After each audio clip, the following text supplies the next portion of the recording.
For at least 1 year ನೀವು ವ್ರತ ಮಾಡಿ. ಅವತ್ತು ಮಾತ್ರ 1 year you will not talk bad of anybody. ಜೊತೆಗೆ ಈ ಟೈಮ್ನಲ್ಲಿ ಒನ್ ಮೋರ್ ನೋಡುವಾಗ there is what is called as, ನಿಮ್ಮ ಮ್ಯಾನೇಜ್ಮೆಂಟ್ ಟೆಕ್ನಿಕಲ್ ನೋಡಿರ್ತಾರೆ, ಸ್ವಾಟ್ ಅನಾಲಿಸಿಸ್ ಅಂತ. Know each others strengths but analyse your own weaknesses and opportunities and threats ಅಂತ. ಅವರಲ್ಲಿರುವಂಥದ್ದು each one of you after marriage ಒಬ್ಬರ ನಿಮ್ಮಲ್ಲಿರೋ ಸ್ಟ್ರೆಂಗ್ತು ಅವ್ರ ಸ್ಟ್ರೆಂಗ್ತು ಸೇರ್ಕೋಬೇಕು. ಆ್ಯಂಡ್ ವೀಕ್ನೆಸ್ ಇದ್ದರೆ substitute, very very important. Everybody has got some weaknesses. ನಿಮ್ಗೆ ಅಕಸ್ಮಾತು ಲೆಕ್ಕಾಚಾರದಲ್ಲಿ ಸರಿಯಾಗಿ ಗೊತ್ತಿಲ್ಲ ಅಂದ್ಕೊಳ್ಳಿ ಅಲ್ವಾ, ಅವರಲ್ಲಿ he strong complemented. When you combine, ಆವಾಗ your life will be so great. This is ವಿವಾಹ. ಅದನ್ನು ಅನಲೈಸ್ ಯುವರ್ ಓನ್ ಅರ್ಥ ಆಯ್ತಲ್ಲ. ಆಮೇಲೆ ಹಾಕುವಾಗ ಈ ನೋಡಿದ ಮೇಲೆ ಏನಾಗ್ತೀರಾ, ಮಾಲೆ ಹಾಕುವಾಗ ಟೆಂಪರರಿಗೆ ಮರೆತುಬಿಡಿ ನೀವು. I am so and so, I am so and so.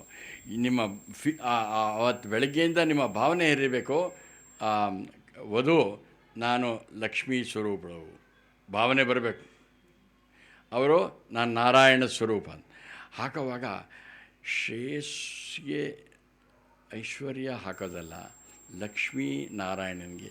Narayana Lakshmi ಅಲ್ಲೇನು ಮಾಡ್ತಾರೆ, ಈಗ ಗಲಾಟೆ ಆಗುತ್ತೆ ಅಲ್ಲಿ. ಇವ್ರು ಈ ಕಡೆಯಿಂದ ಇರ್ತಾರೆ, ಅವ್ರು ಆ ಕಡೆಯಿಂದ ಇರ್ತಾರೆ. ಈ ಗಲಾಟೆಯಲ್ಲಿ ಆ ಮಾಲೆಗಳೆಲ್ಲ ಚಿಂದಿ ಆಗಿಬಿಡುತ್ತೆ. ಭಾಳ ಬೇಡ ಬೇಡ ಬೇಡ ಬೇಡ ಬೇಡ, ಶಾಂತವಾದ. I want you to promise me this. ಹಾಕುವಾಗ ಆ ಭಾವನೆಯಿಂದ ಯಾವುದನ್ನು ಹಾಕಬೇಕು, ಮಾಲೆ ಆದಮೇಲೆ ಏನು ಮಾಡ್ತೀರಾ, ನೆಕ್ಸ್ಟು ಇನ್ನೊಂದೇನೋ ಜೀರಿಗೆ ಬೆಲ್ಲ ಅಂತ ನಿಮ್ಮಲ್ಲಿ ಶಾಸ್ತ್ರ ಜಾಸ್ತಿ, ಕೆಲವರಲ್ಲಿ ಉಂಟು, ಕೆಲವರಲ್ಲಿ ಕಮ್ಮಿ ಇದೆ. ಇಲ್ಲ ಜೀರಿಗೆ ಬೆಲ್ಲ ಈ ಶಾಸ್ತ್ರದಲ್ಲಿ ನಮ್ಮ ಹಿಂದೂ ವಿವಾಹದಲ್ಲಿ ಬಹಳ ಒಂದು ಮಹತ್ವದ್ದು. ಅದರಲ್ಲಿ ಬೆಲ್ಲ ಒಳ್ಳೆಯ ದಾಂಪತ್ಯ ಜೀವನದ ಸಿಹಿತನ, ಸಂತೋಷ, ಸಮೃದ್ಧಿ. ಜೀರಿಗೆ ನಮ್ಮ ಜೀವನದಲ್ಲಿ ನಾವು ಏನೇ ಮಾಡಿದ್ರೂ ಕೂಡ ಒಂದು ದಿನ ಜೀವನದಲ್ಲಿ ಕಷ್ಟಗಳು ಬರುತ್ತೆ. ಕೆಲವು ಟೈಮಲ್ಲಿ ದಾಂಪತ್ಯದಲ್ಲೂ ಕೂಡ ಕೆಲವು ಬಿರುಕುಗಳು ಬರಬೇಕು ಅಂತ ಹೇಳ್ತಾ ಇಲ್ಲ. ದುಡ್ಡು ಕಾಸಿನ ಸಮಸ್ಯೆ ಬರ್ಬೋದು, ಐಶ್ವರ್ಯ ಸಂಪತ್ತಿನ ಆಗ್ಬೋದು, ಉದ್ಯೋಗದಲ್ಲಿ ಏನೇನೋ ಏರುಪೇರುಗಳು, ಅನಾರೋಗ್ಯ ಆಗ್ಬೋದು. ಈ ಥರ ಏರುಪೇರುಗಳು ಬಂದಾಗ ಇವೇನು ಮಾಡಬೇಕು, ಒಬ್ರಿಗೊಬ್ರಿಗೆ ಆ ಎದುರಾಗಿರುವಂಥ ಕಷ್ಟಗಳನ್ನು ಒಟ್ಟಿಗೆ ಎದುರಿಸೋಣ ಅಂತ ಒಂದು ಸಹನೆ ಮತ್ತು ಜಾಣ್ಮೆ, ಇದು ನಮ್ಮ ಜೀರಿಗೆಯ ಸಂಕೇತ. ಒಂದು ಬೆಲ್ಲ ಏನು, ನಮ್ಮ ದಾಂಪತ್ಯ ಜೀವನದ ಸಿಹಿ, ನಮಗೆ ಜೀವನದಲ್ಲಿ ಸಂತೋಷ, ಸಮೃದ್ಧಿ. ತಪ್ಪಿಲ್ಲ, ಸಮೃದ್ಧಿ ಬೇಕು, ಆನಂದ ಬೇಕು, ಶಾಂತಿ ಬೇಕು, ಇದೊಂದು. ಆದರೆ ಜೀರಿಗೆಯ ಲಕ್ಷಣ ಏನು, ಜೀವನದಲ್ಲಿ ಬೇಕಾದಷ್ಟು ಕಷ್ಟಗಳು ಬರುತ್ತೆ, ಅದನ್ನು ನಾವು ಧೈರ್ಯವಾಗಿ ಒಟ್ಟಾಗಿ ಆವಾಗ ಕಷ್ಟನೇ ಆಗಲ್ಲ. ಏಕೆಂದರೆ ಒಬ್ಬರಿಗೆ ಒಂದು ಜೀವನದಲ್ಲಿ ಒಂದು ಸಮಸ್ಯೆ ಆದರೆ, ಇಲ್ಲೇನೇ ಯಾರಿಗೋ ಸಮಸ್ಯೆ ಆದರೆ ಪಕ್ಕದ ಮನೆಯವ್ರು ಹೇಳ್ತಾರೆ, ಬಿಡು ಇದೇನು ಸಮಸ್ಯೆನೇ ಇಲ್ಲ ಅಂತಾರೆ ಅವರು. ನೀವು you will become a great philosopher. ಆ ಪಕ್ಕದ ಮನೆಯವ್ರಿಗೆ ಸಮಸ್ಯೆ ಆದರೆ you become a philosopher, because ನೀವು ಔಟ್ಸೈಡ್ ಇರ್ತೀವಿ. ಆ ರೀತಿ ನೀವು you make a resolution. Very very ಜೀರಿಗೆ ಬೆಲ್ಲ ಹಾಕುವಾಗ ಈ ಭಾವನೆ ಬರಬೇಕು. ಏನು ಭಾವನೆ ಹೇಳಿ, ನಮ್ಮ ಜೀವನ ದಾಂಪತ್ಯ ಜೀವನದ ಅಲ್ಲಿ ಸದಾ ಸಿಹಿ ಇರಲಿ. ಸಿಹಿ ಅಂದರೆ ರಸಗುಲ್ಲ, ಇದು ಒಂದು ಸಿಹಿ, ಜೀವನದ ಸಿಹಿ. ಸಂತೋಷ ದುಡ್ಡು ಕಾಸು ಅಂತಸ್ತುರಿಂದ ಶಾಂತಿ ನೆಮ್ಮದಿ ಬರೋದಿಲ್ಲ. 10,000 ಕೋಟಿ ಒಡೆಯನಂತೆ ಶಾಂತಿ ನೆಮ್ಮದಿ ಇತ್ತ ನೋಡಿ ಅವ್ರಿಗೆ. ಎಷ್ಟು ಜನ ನಿಮಗೆ ಸಿಕ್ಕಾಬಟ್ಟೆ ಐಶ್ವರ್ಯವಂತರು ಜೀವನದಲ್ಲಿ, ಒಬ್ಬರನ್ನ ಉದ್ದೇಶಿಸಿ ಹೇಳಿಸ್ತಾ ಇಲ್ಲ, ನಾನು ನೋಡ್ತಾ ಇದ್ದೀವಲ್ಲ ಟಿ ವಿನಲ್ಲಿ ನೆನೆಯಿಂದ. ಅಷ್ಟೊಂದು 10,000 ಕೋಟಿ, ಏನು 12 ರೋಲ್ಸ್ ರಾಯ್ಸ್ ಕಾರ್ ಅಂತೆ. ಯೋಚನೆ ಮಾಡಿ. ಆ ಥರ ಆಗಬೇಕಂದ್ರೆ ಶಾಂತಿ ನೆಮ್ಮದಿ ಇದ್ದರೆ ಹಂಗಾಗತ್ತಾ? ಶಾಂತಿ ನೆಮ್ಮದಿ ದುಡ್ಡು ಕಾಸು ಅಂತಸ್ತು ಐಶ್ವರ್ಯದಿಂದ ಬರೋದಲ್ಲ. ಅದನ್ನು ನಾವು ಪಡ್ಕೊಳ್ಳೋದು. ಆ ದಾಂಪತ್ಯದಲ್ಲಿ ಒಬ್ರಿಗೊಬ್ರಿಗೆ ಇದನ್ನು ಮಾಡಬೇಕು. ಒಬ್ರಿಗೆ ಸ್ವಲ್ಪ ಏರ್ಪೇರ, ಇನ್ನೊಬ್ಬರು ಸಹಾಯ ಮಾಡಬೇಕು. ಇಬ್ರಿಗೂ ಮ್ಯೂಚುವಲ್, ಒಬ್ರಿಗೊಬ್ರಿಗೆ ಸಂತೋಷ ಬರಲಿ, ಪರಸ್ಪರ ಹೊಂದಾಣಿಕೆ ಬರಲಿ. ಇದು ಜೀವನ ಬೆಲ್ಲದ ಶಾಸ್ತ್ರ. ಹಾಕುವಾಗ ಎಲ್ಲ ಏನು ಮಾಡಬೇಕು ನೀವು? ಜೀವನದಲ್ಲಿ ಕಷ್ಟಗಳು ಬಂದಾಗ ಕಷ್ಟ ಬರಬಾರ್ದು ಅಂತ ಕೇಳೋಕ್ಕಾಗಲ್ಲ ಯಾರು.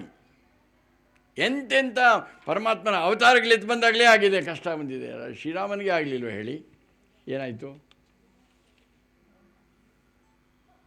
ನಾಳೆ ನಿನಗೆ ಇದು ಅಂದ, ಯಾವುದೋ ಪಟ್ಟಾಭಿಷೇಕ ಅಂದ, ಕುಡಿಸ್ತಾ ಇದ್ರು ಊರವರೆಲ್ಲ. ಶ್ರೀರಾಮ ಶಾಂತವಾಗಿದ್ದು. ನೆಕ್ಸ್ಟ್ ಮಾರನೇ ದಿನ ಅವಳ ತಾಯಿ ಕೈ ಹೇಳ್ತಾನೆ, ಏಯ್ ರಾಮ, ನಿಮಗೆ ಪಟ್ಟಾಭಿಷೇಕ ಇಲ್ಲ. ಇವನಿಗೆ 12 ವರ್ಷ ವನವಾಸ, ಒಂದಿನ ಔಟಿಂಗ್ ಅಲ್ಲ, ಒಂದು ವಾರ ಹನಿಮೂನಲ್ಲ, 12 years ಅಷ್ಟೊಂದು. ಬಟ್ ಆ ಟೈಮ್ನಲ್ಲಿ ಶ್ರೀರಾಮ ಹೆಂಗಿದ್ದೆ ನೋಡಿ, ಒಂದು ಕ್ಷಣ ಬರಲಿ ಜೀವನದಲ್ಲಿ. ನಾನು ಯಾವತ್ತೂ ಯಾರಿಗೂ ನಿಮಗೆ ಯಾವ ಕಷ್ಟಗಳು ಬರಲಿ ಅಂತ ಕೇಳೋದಿಲ್ಲ, ಬರದೇ ಇರಲಿ. ಆದರೆ ಬಂದಾಗ ನಿಮ್ಮ ಧರ್ಮ ಏನು? ಅವರೊಬ್ಬರೇ ಅಲ್ಲ, ಉಳಿದವರು ಬರೀ ಇವರಿಬ್ಬರಿಗೆ ಮಾತ್ರ ಹೇಳ್ತಾ ಇದ್ರೆ ಇಂಕಬಿಡಿ, ನನಗಾಗಲೇ ವಯಸ್ಸಾಗ್ಬಿಟ್ಟಿದೆ, ನನಗಾಗಲೇ 30 ವರ್ಷ ಮದುವೆ ಆಗೋಗ್ಬಿಟ್ಟಿದೆ, ಅದೇ ಹೆಂಡತಿ ಜೊತೆ ಅದೇ ಗಂಡನ ಜೊತೆ ಇದಿದೆ ಇದ್ರೂ ಕೂಡ ಜೀವನದಲ್ಲಿ ಮಾಡಬೇಕಾದ್ದಿದೆ, ಜೀವನದಲ್ಲಿ ಎದುರಿಸಬೇಕಾದ್ದಿದೆ. ಏನು ಕಷ್ಟ ಬರ್ತಿಲ್ವ? ಬೇಕಾದಷ್ಟು ಬಂದಿದೆ. ಒಬ್ರಿಗೊಬ್ರು ಜಗಳ ಮಾಡ್ತೀರಾ? ಇನ್ನು ಮುಂದೆ ಸ್ವಲ್ಪ ಹಾಲು ಜೇನು ಥರ ಇದ್ಬಿಡಿ, ಸೇರಲಿ ಬರಲಿ. ಸೊ ದಟ್ ಈಸ್ ಅಲ್ಲಿ ಕಾಶಿ ಯಾತ್ರೆಯನ್ನು ಅಲ್ಲಿ ಮಾಡ್ತೀರಾ. ಕಾಶಿ ಯಾತ್ರೆದ ಮೇಲೆ ಏನು ಮಾಡಿದಿರಿ ನೀವು? ಜೀರಿಗೆ ಬೆಲ್ಲ. ಆಮೇಲೆ ಏನು ಮಾಡಿದಿರಿ? ಮಾಂಗಲ್ಯ ಹಾಕಿದ್ರಿ. ಆಮೇಲೆ ಮಾಡ್ತಾರೆ ಯಾರು? ನಮ್ಮ ಶೋಭಾ ಮತ್ತು ಬಾಬು ಅವರು ಕನ್ಯಾದಾನ ಮಾಡ್ತಾರೆ. ತುಂಬ ಈಗ ಸ್ಟ್ರಿಕ್ಟಾಗಿ ಹೇಳ್ತು ಅಂತಂದರೆ ಜನಗಳು ಸ್ವಲ್ಪ ಹಿಂದೆ ಮುಂದೆ ಬೇಜಾರು ಮಾಡ್ಕೊಳ್ತಾರೆ. ಪರವಾಗಿಲ್ಲ ಬಿಡಿ, ನಮ್ಮ ಸಂಪ್ರದಾಯ ಅಂತ ಸುಮ್ಮನೆ ಅದೇನು ನನ್ನನ್ನು ದಾನ ಕೊಡೋಕ್ಕೆ ನಾನೇನು ವಸ್ತುನಾ ಅಂತ ಕೇಳ್ತಾರೆ. ಬಟ್ ನಮ್ಮ ಸಂಪ್ರದಾಯ, ಯಾಕೆಂತಂದರೆ ಅವರು ಅಲ್ಲಿ ಹೋಗೋದ್ರಿಂದ ಹೋಗೋವಾಗ ಏನು ಮಾಡ್ತಾರೆ, ಕೆಲವೆಲ್ಲ ಕಂಡೀಷನ್ ಹಾಕ್ತಾರೆ. ಯಾರು? ವಧುವಿನ ತಂದೆ ನೋಡು, ಅವ್ರು ಕೇಳ್ಕೊಂಬಂದಿರ್ತಾರೆ, ನನಗೆ ಹೆಣ್ಣನ್ನು ಕೊಡಿ, ಐಶ್ವರ್ಯ ನಾನು ಮದುವೆ ಮಾಡ್ಕೋಬೇಕು ಅಂತ ಇದ್ದೀನಿ ನೀವು. ಆವಾಗ ಅವನು ಹೇಳ್ತಾರೆ, ಆಯಿತು ನಾನು ಮಾಡ್ತೀನಿ. ಮಾಡೋವಾಗ ಏನು ಮಾಡಬೇಕಂತಂದ್ರೆ ಒಂದು ಕ್ವಶನ್ ಕೇಳ್ತಾರೆ. ಎಲ್ಲಿ ನಮ್ಮ ಬಾಬು ಈ ಕ್ವಶನ್ ಕೇಳಿ, ಅಲ್ಲಿ ಕೇಳಬೇಡಿ, ಇಲ್ಲೇ ಕೇಳಬೇಡಿ.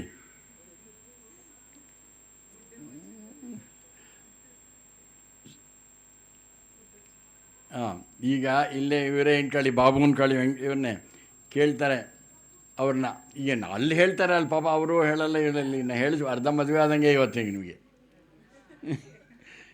ಯಾವ ಟೈಮ್ ಅಂದರೆ ಯಾವ ಟೈಮು ಒಳ್ಳೆ, ಇವತ್ತು ಒಳ್ಳೆ ಪುನರ್ವಸು ನಕ್ಷತ್ರ, ಒಳ್ಳೆ ತಿಥಿ ಇದೆ, ಸಾಯಂಕಾಲ ಒಳ್ಳೆ ಟೈಮ್ ಇದೆ. ಇದಕ್ಕಿಂತ ಒಳ್ಳೆ ಟೈಮ್ ಬರೋಕ್ಕಾಗಲ್ಲ. ಅವ್ರು ಕೇಳ್ತಾರೆ ಬಾಬು ಶ್ರೇಯಸ್ಸನ್ನು ಏನಂತ, ಧರ್ಮೇಚ ಅರ್ಥೇಚ ಕಾಮೇಚ, ನಾನು ಎಕ್ಸ್ಟ್ರಾ ಸೇರಿಸಿದ್ದೀನಿ, ಮೋಕ್ಷೇಚ ನಾಚಿ ತರವ್ಯ, ನಾಚಿ ಚರಿತವ್ಯ ಅಂತಾರೆ. ಅಂದರೆ ಏನರ್ಥ ಅಂತಂದರೆ, ಧರ್ಮ ಮಾರ್ಗಗಳಲ್ಲಿ ಮಾಡೋವಂಥ ಕೆಲಸಗಳಲ್ಲಿ, ಧಾರ್ಮಿಕವಾಗಿ ಮಾಡೋ ಕೆಲಸಗಳಲ್ಲಿ. ಅರ್ಥ ಅಂದರೆ ದುಡ್ಡು ಕಾಸು ಅಂತಸ್ತು ಐಶ್ವರ್ಯ, ಪ್ರಮೋಷನ್ ತೊಗೊಳ್ಳೋದು, ಇದಕ್ಕೆ ಹೋಗೋದು, ಬಿಸ್ನೆಸ್ ಶುರು ಮಾಡೋದು, ಮನೆ, ಆ ಥರದ್ದು ಅರ್ಥಗಳು. ಕಾಮೇಚ, ನಿಮ್ಮ ಕಾಮನೆಗಳನ್ನು ಪೂರೈಸ್ಕೊಳ್ತಿರಲ್ಲ, ಅದರಲ್ಲಿ ಎಲ್ಲದರಲ್ಲೂ ಅದು ಏನೇನು ಮಾಡ್ತಿರೋದು, ಬಿಸ್ನೆಸ್ ಮಾಡೋದಾಗಲಿ, ಕೆಲಸ ಮಾಡೋದಾಗಲಿ, ದುಡ್ಡು ಸಂಪಾದನೆ ಮಾಡೋದಾಗಲಿ, ಏನು ಮಾಡಿದ್ರೂ ಕೂಡ ಅವರೇನು ಹೇಳ್ತಾರೆ, ಎಲ್ಲದರಲ್ಲೂ ಕೂಡ ನನ್ನ ಮಗಳನ್ನು ಜೊತೆಯಲ್ಲಿಯೇ ಇಡಬೇಕು, ಅವಳನ್ನು ಬಿಟ್ಟು ಏನು ಮಾಡಬಾರ್ದು ಅಂತ ಕೇಳ್ತಾರೆ. ಆವಾಗ ನೀವು ನಿಮ್ಮ ಪರವಾಗಿ ಪುರೋಹಿತರು ಹೇಳ್ಬಿಡ್ತಾರೆ ಏನಂತ, ಧರ್ಮೇಚ ಅರ್ಥೇಚ ಕಾಮೇಚ ಮೋಕ್ಷೇಚ ನಾತಿ ಚರಾಮಿ, ಮಾಡ್ತೀನಿ ಅಂತಾನೆ. ಇವಳನ್ನು ಬಿಟ್ಟು ಯಾವ ಕೆಲಸವನ್ನು ಮಾಡಲ್ಲ, ಎಲ್ಲ ಕೆಲಸಗಳಲ್ಲೂ ಜೊತೆಯಲ್ಲೇ. ಇನ್ನೊಂದು ಧರ್ಮ ಇದೆ ಗೊತ್ತಾ ನಮ್ಮಲ್ಲಿ, ಏನಾದರೂ ದಾನ ಕೊಡಬೇಕಂದ್ರೆ ಇವ್ರಿಗೆ ಅಧಿಕಾರ ಇಲ್ಲ.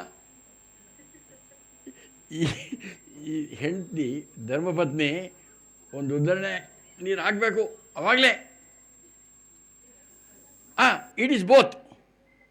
ನನ್ನ ಹತ್ರ ನನ್ನ ಡೆಬಿಟ್ ಕಾರ್ಡ್ ಇದೆ, ಕ್ರೆಡಿಟ್ ಕಾರ್ಡ್ ಇದೆ, ನನ್ನ ಪಾಡಿಗೆ ಹೇಳೋದೇ ಇಲ್ಲ. ಮನೆಗೆ ಬಂದು ಈ ಐಟಮ್ ಬಂತ ಹೇಳ. ಅರ್ಥ ಆಗ್ತಾ ಇದೆಯಾ? ಇದು ಬಹಳ ಮುಖ್ಯವಾದ್ದು. ನಿಮ್ಮ ಪರವಾಗಿ ನಾವೆಲ್ಲ ಪ್ರಶ್ನೆ ಕೇಳಿಬಿಟ್ಟಿದ್ದೀನಿ ಬಾಬು.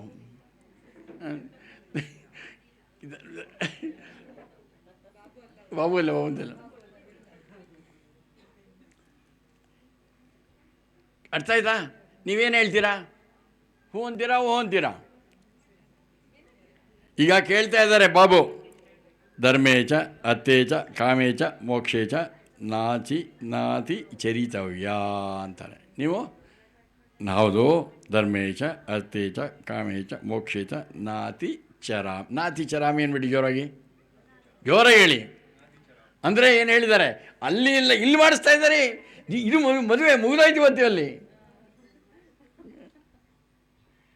ಇದು ಆ್ಯಕ್ಚುಲಿ ಇದು ಭಾಳ ಮುಖ್ಯವಾದ ಸಂಪ್ರದಾಯ. ಇದು ಸುಮ್ಮನೆ ಅಲ್ಲಿ ಮಾಡೋಕ್ಕಿಂತ ಇದು ಭಾಳ ಮುಖ್ಯ. ಇದು ನೀವು ಪ್ರಾಮಿಸ್ ಮಾಡಿದ ಅಂದರೆ ಇಬ್ಬರೂ ಒಬ್ಬರನ್ನೊಬ್ಬರನ್ನು ಬಿಟ್ಟು ದೇವತಾ ಕಾರ್ಯಗಳಲ್ಲಾಗಲಿ, ಆಧ್ಯಾತ್ಮದ ಕಾರ್ಯಗಳಲ್ಲಿ, ಎಲ್ಲದರಲ್ಲೂ, ಅಥವಾ ಪ್ರಾಪಂಚಿಕ ವ್ಯವಹಾರ, ಸೈಟ್ ತಗೊಳ್ಳೋದು, ಮನೆ ಕಟ್ಟೋದು,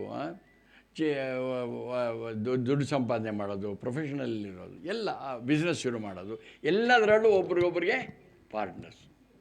ಅದಕ್ಕೆ ನಮ್ಮ ಶೈನ್ಗೆ ಫಸ್ಟು ನಾನು ಸೋಲ್ ಪ್ರೊಪ್ರೈಟರ್ ಆಗಿದ್ದೆ 96ಅಲ್ಲಿ. ಆಮೇಲೆ we made it into a partnership company. ಯಾವುದು ಶೈನ್, she is also my partner. Business 54 ವರ್ಷ ಆಯಿತು. Same wife, same husband, same partner. It's possible. ಸ್ವಲ್ಪ ಮಟ್ಟಿಗೆ ಲೈಫ್ನಲ್ಲಿ ಅಡ್ಜಸ್ಟ್ಮೆಂಟ್, ಸ್ವಲ್ಪ ಮಟ್ಟಿಗೆ ಟಾಲರೆನ್ಸ್ ತಡ್ಕೊಳ್ಳಿ. Please make it a great successful marriage. ಅದಾದಮೇಲೆ ಆದಮೇಲೆ ಅದು ಕನ್ಯಾದಾನ ಮಾಡ್ತಾರೆ. ಕನ್ಯಾದಾನ ಮಾಡುವಾಗ ಎಲ್ಲರೂ ಬಂದು ಹಾಕಬೇಕು ಅಂತ ಕೆಲವರು ಸಂಪ್ರದಾಯದಲ್ಲಿದ್ದಾರೆ. ನಮ್ಮ ವೈದಿಕ ಸಂಪ್ರದಾಯದಲ್ಲಿ ಹುಡುಗಿಯ ತಂದೆ ತಾಯಿ ಮಾತ್ರ ಮಾಡೋದು. ಬಟ್ ಬೇರೆಯವ್ರು ಹಾಕ್ಲಿಕ್ಕೆ ತೊಂದರೆ ಇಲ್ಲ.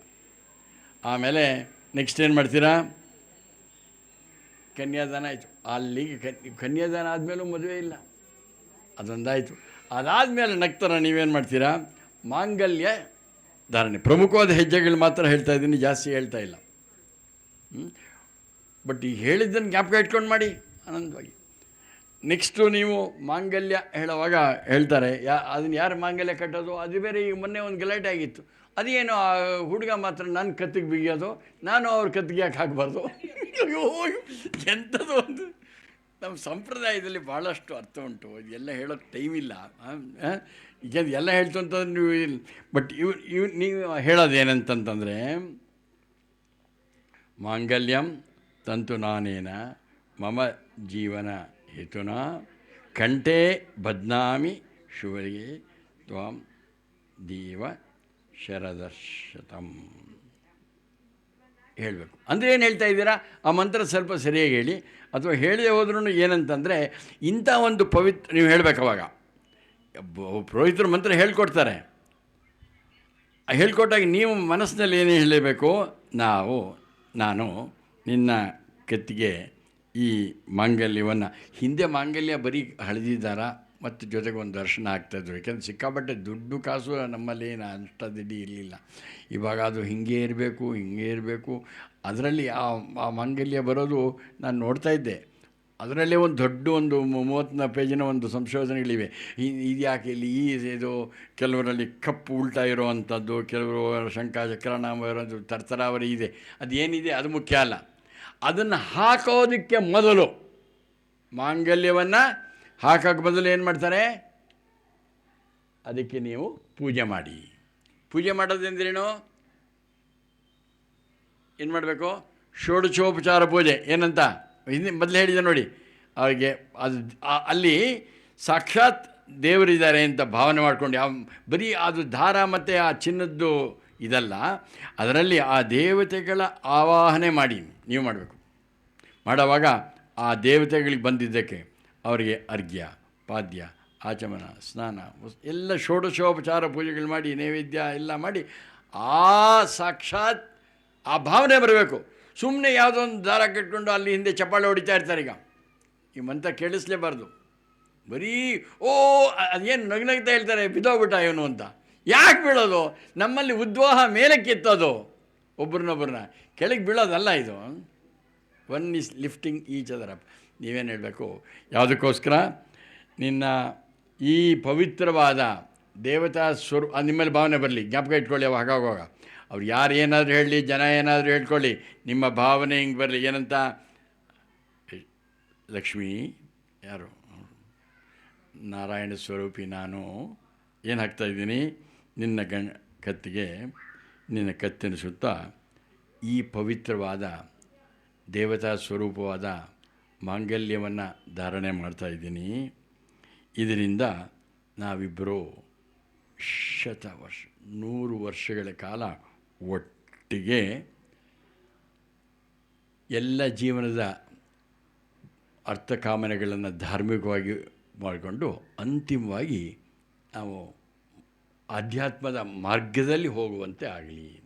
ಆ ಭಾವನೆ ಅರ್ಥ ಆಯ್ತಾ? ಆಗ ಈ ಸಂಸ್ಕೃತದ ಮಂತ್ರ ಬಿಟ್ಬಿಡಿ, ಈ ಭಾವನೆ ಮಾಡ್ಬೋದಾ? ಎಷ್ಟು ವರ್ಷ ಬೇಕು ನಿಮಗೆ? 100 ವರ್ಷ. ಎಷ್ಟು 100 ವರ್ಷ ಬರೀ ಜಗಳ ಮಾಡ್ಕೊಂಡಲ್ಲ, ಖುಷಿಯಿಂದ. ವಯಸ್ಸಾದ ಮೇಲೂ ನಿಮ್ಮ ಹಲ್ಲೆಲ್ಲ ಬಿದ್ದೋಗ್ಬಿಟ್ಟು ಕೂದಲೆಲ್ಲ ಆಗ್ಲೂ ಕೂಡ ನೀವು ಈ ದಾಂಪತ್ಯ ಜೀವನ ಬಿಡಬಾರ್ದು. ಒಬ್ರಿಗೊಬ್ರಿಗೆ ಅರ್ಥವಾಗ್ತಾ ಇದೆಯಾ? ಈ ಭಾವನೆ ಆ ಮಾಂಗಲ್ಯ ಬರೋವಾಗ ಆ ರೀತಿ ನೀವು ಒಬ್ರಿಗೊಬ್ರಿಗೆ ಹೇಳಿ ಮಾಡಿ. ಮಾಂಗಲ್ಯ ಧಾರಣೆ ಆಯಿತು. ಆನಂತರ ಕೆಲವು ಹೋಮಗಳನ್ನು ಮಾಡಿಸ್ತಾರೆ. ಆ ಹೋಮಗಳ ವಿಚಾರ ಜಾಸ್ತಿ ಹೇಳೋಕ್ಕಾಗಲ್ಲ, ಲೇಟ್ ಆಗುತ್ತೆ. ನೆಕ್ಸ್ಟ್ ಏನು ಮಾಡ್ತಾರೆ? 7:30 ಆಯಿತು. ನಮಗೆ ಯೂಶ್ವಲಿ ಟೈಮ್ ಗೊತ್ತಾಗೋದೇ ಇಲ್ಲ. ಬಹಳ ಮುಖ್ಯವಾಗಿ ಏನು ಹೇಳ್ತಾರೆ ಅಂತಂತಂದರೆ ಸಪ್ತಪದಿ ಮಾಡಿಸ್ತಾನೆ. ಸಪ್ತಪದಿ ನಮ್ಮ ಈ ಪುಸ್ತಕದಲ್ಲಿ ಅರ್ಥ ಕೊಟ್ಟಿದ್ದೀನಿ. ಇವರ ಹತ್ರ ಇದು ನಮ್ಮ ಇದರಲ್ಲಿ ಅಗ್ನಿನಲ್ಲಿ ಹೋಮ ಮಾಡಿಸ್ತಾರೆ. ಅಲ್ಲಿ ಲಾಜೋ ಹೋಮಗಳು ಇತ್ಯಾದಿ ಹಾಕೊಳ್ಳುವಾಗ ಯಜ್ಞ ಅಂತಂದರೆ cooperative social endeavour performed without ego and without egocentric desires, that is called yajna. ಆ ಹೋಮದಲ್ಲಿ ಮಾಡುವಾಗ ಹೇಗೆ ಮಾಡೋದಂದ್ರೆ ಒಬ್ರಿಗೊಬ್ಬರಿಗೆ ಕೋಆಪರೇಟಿವ್ ಮೆಥಡ್ನಲ್ಲಿ ಯಾವುದೇ ನಾನು ಮಾಡ್ತಾಯಿದ್ದೀನಿ ನನಗೆ ಅನ್ನೋ ಭಾವನೆ ಇಲ್ಲದೆ ಮಾಡೋ ಕೆಲಸಕ್ಕೆ ಹೆಸರು ಯಜ್ಞ. ಅದರ ಸೂಚಕವಾಗಿ ಯಜ್ಞ ಮಾಡೋದು, ಹವನ ಮಾಡೋದು. ಆ ಯಜ್ಞಕ್ಕೆ ಇದು ಹೀಗೆ ಪೂರ್ವ ಅಂತಂದರೆ ಉತ್ತರ ದಿಕ್ಕಿನಲ್ಲಿ ಈ ಸಪ್ತಪದಿಯನ್ನು ಮಾಡಿಸ್ತಾರೆ. ಒಂದೊಂದು ಕಡೆ ಒಂದೊಂದು ಸ್ಟೈಲಲ್ಲಿ ಮಾಡ್ತಾರೆ. ಕೆಲವು ಬರೀ ಗೆರೆಗಳಾಗ್ತಾರೆ, ಇನ್ನೊಂದು ಕೆಲವು ಬೇರೆ ಬೇರೆ. ಈಗ ಲೇಟೆಸ್ಟು ಕಾಲುಗಳನ್ನೇ ತಂದು ಸ್ಟಿಕ್ಕರ್ ಹಾಕಿ ಮಾಡಿಸ್ತಾರೆ. ಅದು ಏನು ಮಾಡ್ತಾರೆ ಅದು ಮುಖ್ಯ ಅಲ್ಲ. ಇಲ್ಲಿ ಅದನ್ನು ಮಾಡೋದಕ್ಕೆ ಮುಂಚೆ ಪಾಣಿಗ್ರಹಣ ಅಂತಾರೆ. ಪಾಣಿ ಅಂದ್ರೇನು? ಕೈ. ಆ ಪ್ರೀತಿಯಿಂದ ಹಿಡಿಬೇಕು ನೀವು. ಪ್ರೀತಿಯಿಂದ ಹಿಡಿದು ಆ ಪಾಣಿಗ್ರಹ ಇದು ಕೆಲವರಲ್ಲಿ ಏನು ಮಾಡ್ತಾಯಿದ್ದಾರೆ, ಕೆಲವು ಅದು ನಾನು ನೋಡಿದೆ, ಕೆಲವು ಸಂಪ್ರದಾಯದಲ್ಲಿ ಅಲ್ಲಿ ಮಾಲೆ ಆದ ತಕ್ಷಣ ಕೈ ಹಿಡಿಸ್ಕೊಂಡು ಬರ್ತಾರೆ. ಅದು ಸಂಪ್ರದಾಯದಲ್ಲಿ ಬಂದಿದೆ, ವೈದಿಕದಲ್ಲಿ ಇಲ್ಲ ಅದು.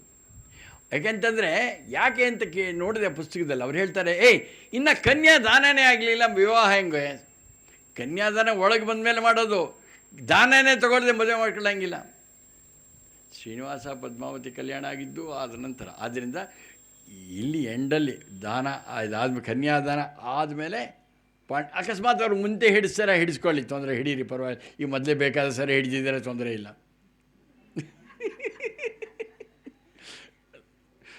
ಅಲ್ಲಿ ಮಾತ್ರ ಹಿಡಿಯುವಾಗ ಸರಿಯಾಗಿ ಹಿಡ್ಕೋಬೇಕು. ಹಿಡ್ಕೊಂಡು ರೌಂಡ್ ಪ್ರದಕ್ಷಿಣೆ ಮಾಡೋವಾಗ ನೆಕ್ಸ್ಟು ಏನು ಮಾಡ್ತಾರೆ? ಸಪ್ತಪದಿ ಹೇಳ್ತಾರೆ. ಸಪ್ತಪದಿನಲ್ಲಿ ಹೇಳ್ತಾರೆ, ಏಕಂ ವಿಷೇ ವಿಷ್ಣುಸ್ತ್ವಾನೇಶು, ಎರಡನೇದು ದ್ವೈ ಊರ್ಧ್ವೇ ವಿಷ್ಣುಸ್ತ್ವಾನೇತು, ಮೂರನೇದು ತ್ರೀಣಿ ವ್ರಣಾಯ ವಿಷ್ಣುಸ್ತ್ವಾನ್ವೇತು, ನಾಲ್ಕನೇದು ಚತ್ವಾರಿ ಮಾಯೋ ಭವಾಯ ವಿಷ್ಣುಸ್ತ್ವಾನೇತು, ಐದನೇದು ಪಂಚ ಪಶುಭ್ಯೋ ವಿಷ್ಣುಸ್ತ್ವಾನೇತು, ಆರನೇದು ಷಡ್ ಋತುಭ್ಯೋ ವಿಷ್ಣುಸ್ತ್ವಾನೇತು, ಕಡೆಗೆ ಏಳನೇದು ಸಪ್ತಭ್ಯೋ ಹ್ರೋತ್ರಾಭ್ಯೋ ವಿಷ್ಣುಸ್ತ್ವಾನೇತು. ಇದನ್ನು ಹೇಳುವಾಗ ನಿಮ್ಮ ಗಮನ ಹಿಂಗಿರಲಿ, ಆ ಮಂತ್ರವನ್ನು ನೀವು ಸರಿಯಾಗಿ ಉಚ್ಚಾರ ಅವ್ರು ಹೇಳ್ದಂಗೆ ಮಾಡಿದರೆ ಒಳ್ಳೆಯದು. ಬಟ್ ನೀವು ಮೊದಲನೇ ಮಂತ್ರವನ್ನು ಹೇಳೋವಾಗ ಏನು ಹೇಳ್ತಾರೆ, ನೀವು ಕೇಳ್ಕೊಳ್ತಾ ಇದ್ದೀರಾ ಮೊದಲನೇ ಮೆಟ್ಲು ಇವಾಗಲೇ ಮಾಡ್ಕೊಳ್ಳಿ. ಅವತ್ತು ಮಾಡ್ತಿರೋ ಇಲ್ವೋ ತಪ್ಪಿಲ್ಲ, ಅಬ್ಸಲ್ಯೂಟ್ಲಿ ನಥಿಂಗ್ ರಾಂಗ್. ಏನು ಹೇಳಿ ಅಂತಂದರೆ, ಇಬ್ಬರೂ ಸೇರಿ ಇದು ಹೇಳೋದು ಗಂಡಸು, ಬಟ್ ಅವ್ರಿಗೆ ಶೀ ಈಸ್ ಆಲ್ಸೋ ಪಾರ್ಟಿಸಿಪೇಟಿಂಗ್. ದೇವರು ನಮಗೆಲ್ಲ ಸಮೃದ್ಧಿಯಾಗಿ ಅನ್ನವನ್ನು ಕೊಡಲಿ. ಅನ್ನವಂದರೆ ಫುಡ್ ಅಂತ. ಜೊತೆಗೆ ಧಾರ್ಮಿಕವಾಗಿ ಇದನ್ನು ಒಬ್ಬರಿಗೆ ಒಬ್ಬರು ಕೊಡುವಂತ ಆಗಲಿ. ಮೊದಲನೇ ಹೆಜ್ಜೆ ನೀವು ಹೇಳೋದು.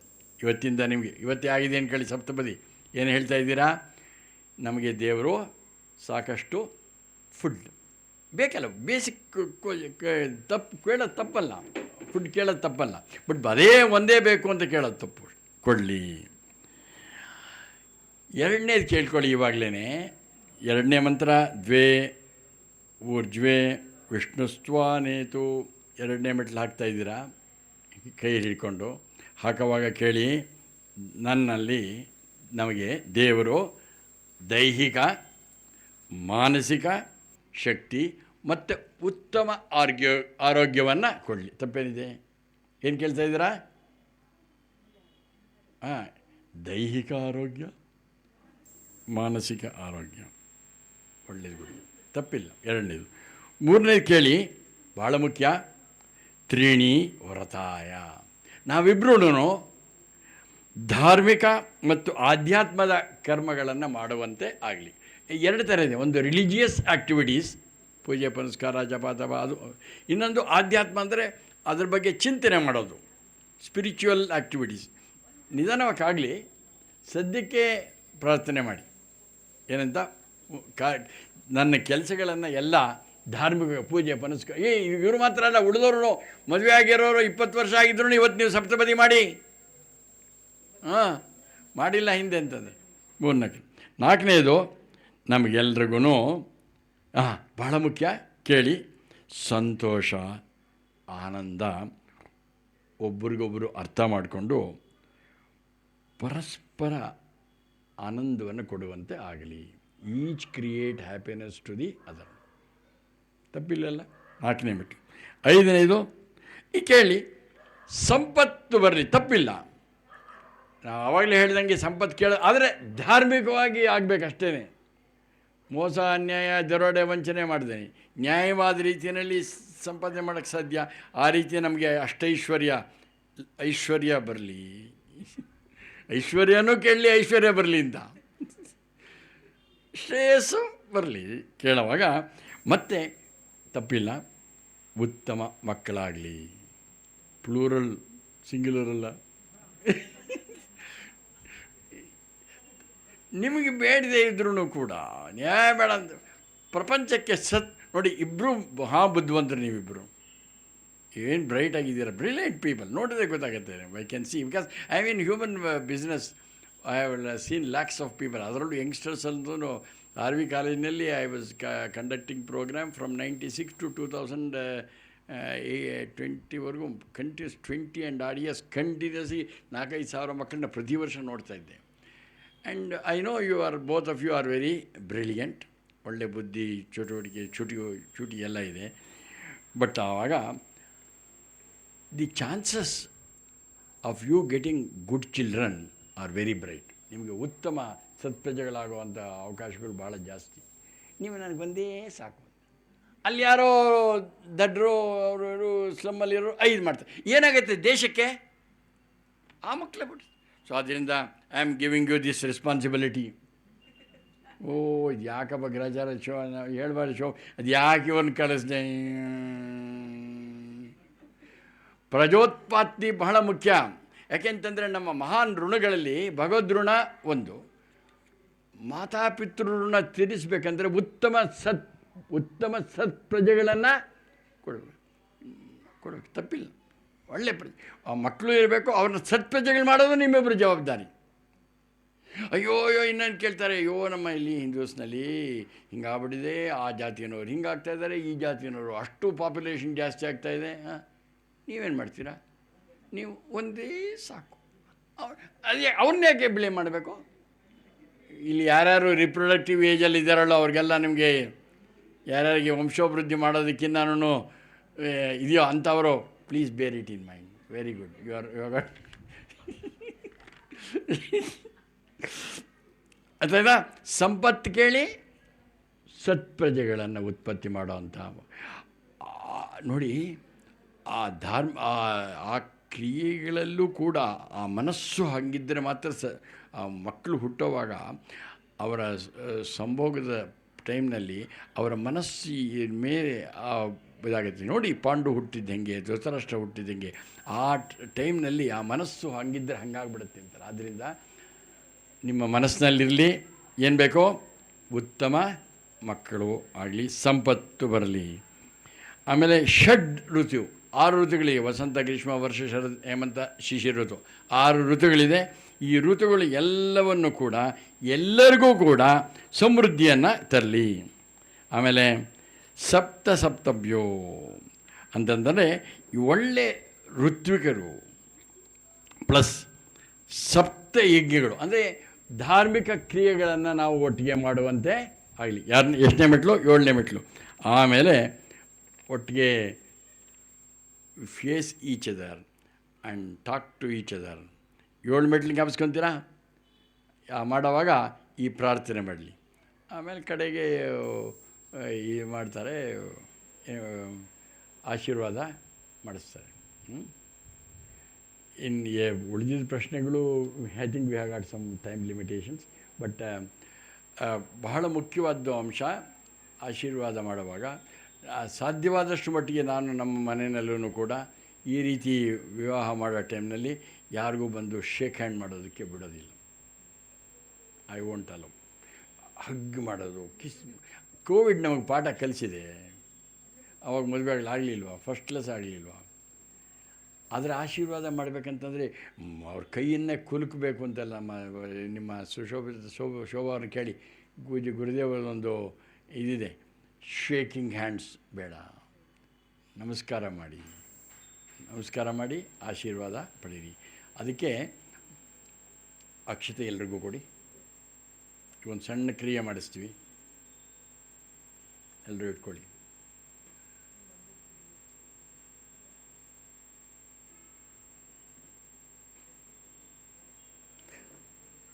Shrikrishna.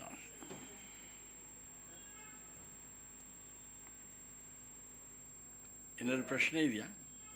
Something useful?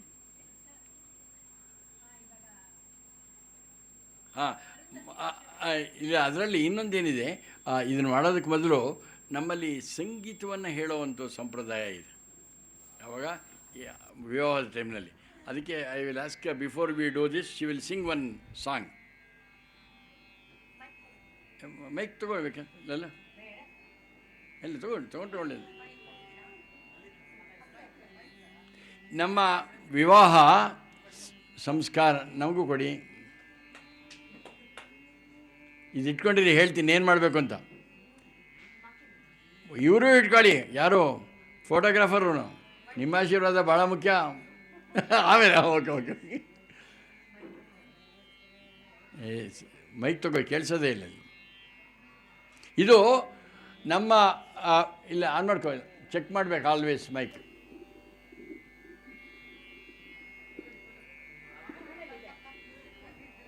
Check mic. Sita ಕಲ್ಯಾಣ ವೈಭೋಗಮೇ, ರಾಮ ಕಲ್ಯಾಣ ವೈಭೋಗಮೇ, ಪವನ ಸ್ತುತಿ ಪಾತ್ರ ಪಾವನ ಚರಿತ್ರ, ರವಿ ಸೋಮವರ ನೇತ್ರ ರಮಣೀಯ ಗಾತ್ರ, ಸೀತಾ ಕಲ್ಯಾಣ ವೈಭೋಗಮೇ, ಭಕ್ತಜನ ಪರಿಪಾಲ ಭರಿತ ಜಾಲ, ಭಕ್ತಿ ಮುಕ್ತಿದ ಲೀಲ ಭೂದೇವಪಾಲ ಸೀತಾ ಕಲ್ಯಾಣ ವೈಭೋಗಮೇ ಪಾಮರ ಸುರಭೀಮ ಪರಿಪೂರ್ಣ ಕಾಮ ಶ್ಯಾಮ ಜಗದಭಿರಾಮ ಸಾಕೇತ ಧಾಮ ಸೀತಾ ಕಲ್ಯಾಣ join together all of you ವೈಭೋಗಮೇ